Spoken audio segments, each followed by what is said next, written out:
sizes then for our heels and our miters then. We have our... occasionally it's great to get to see the old drawings.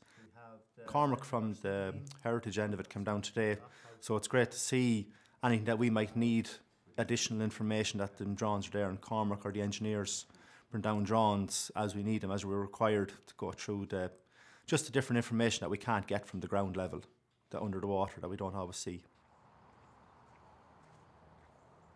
We do a survey of lock gates, which ones are in need of repair, and we'll have a plan then for the next 5 years of lock gates that need repairing in the eastern areas where we're based. So we pick out the worst ones that need to be done. The way we measure them nowadays, if we don't have access to the drawings, we lift them out.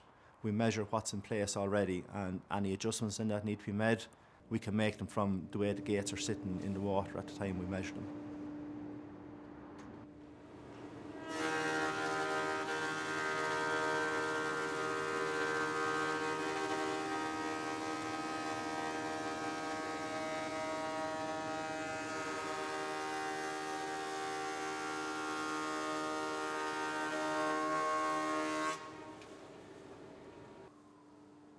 So we come back to the workshop and we have drawings that we work off of, because the gates we're using at the minute are a composite gate.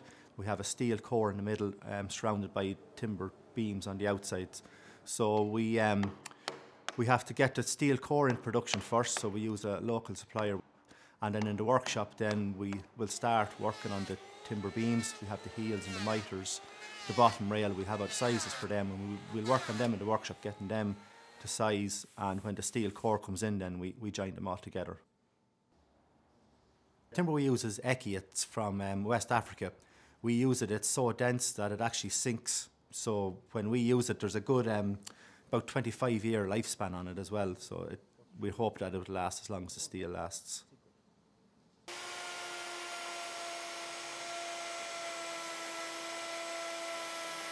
I myself came from a cabinet making background, so we did bars and hotels, so it was a good bit different coming over from that, coming into big manufacturing of one-off big lock gates, where you spend a lot of time making one set of gates, and there's it takes a lot of work to get one piece of timber ready, from when you lift it down with the forklift to when it's actually been bolted onto the gate.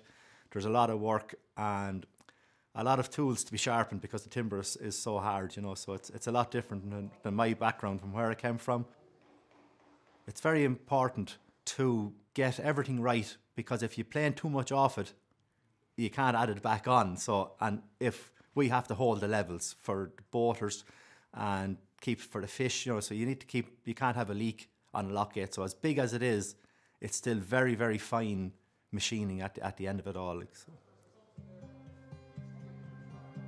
Heading into the future, we have a plan for next year already in place for lock gates we're doing, and so the knowledge that we have gotten, because three very experienced guys have retired in the last 3 years from the construction crew, so we're happy with the knowledge that we got off of them.